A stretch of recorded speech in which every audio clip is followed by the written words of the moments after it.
Too many names, young Skywalker. Simpler must be. Names are supposed to help us. They should never be illogical or hard to remember. Captain Obvious would say they should never be confusing, and in this case, Captain Obvious would be right. Music theory has a lot of names. In some cases, they are very useful. However, when we come to names that actually drive us away from understanding what we are trying to learn, I believe those names should be thrown out or replaced. Let's start off with a really crazy name, the melodic minor scale.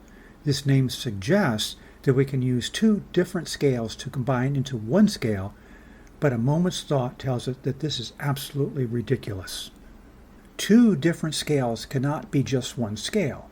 A scale is a series of notes going up or down like a ladder, and for each scale we use, those notes never change. Yet that is exactly how the so-called melodic minor scale is defined. It is commonly taught as just one scale, not two scales. This was the way it was way back when I was a kid. If you Google that term now, you will quickly find out that nothing has changed. This so-called melodic minor scale is, in my mind, one of the stupidest ideas ever invented in the whole history of music.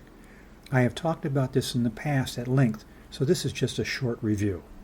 If we start off with the A minor scale, one of the easiest scales on the piano because it is all white, we just raise the F to F sharp and the G to G sharp to form a different minor scale. But what is that scale called? Jazz musicians call it jazz minor, and that is the only name I will teach because it just makes sense.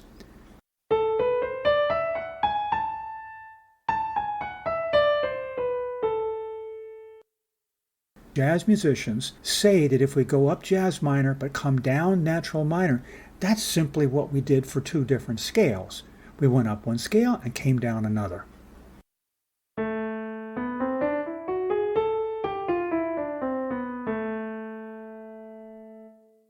Once you get that concept, you now realize we can do this with any two scales.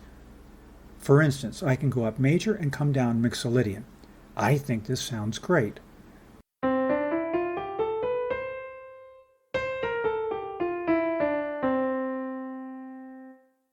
I can go up jazz minor and come down Dorian. I also think this sounds great.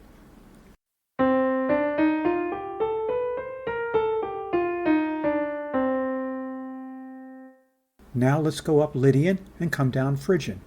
Why not?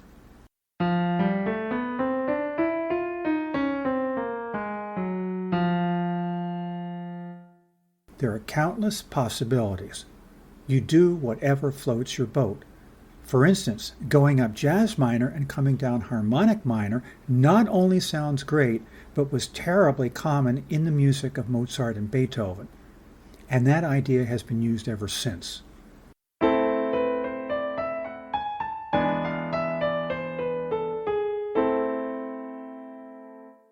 There are an infinite number of ways of combining scales. That's just common sense because it is extremely creative and practical. This is what good musicians do. This is what good musicians have always done.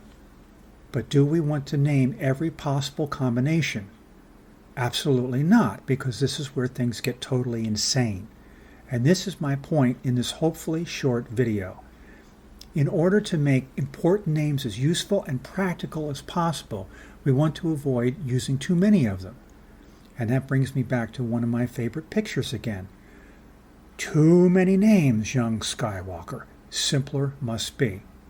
So let's work hard to make names as simple and as practical as possible. This now takes care of the worst scale concept in music.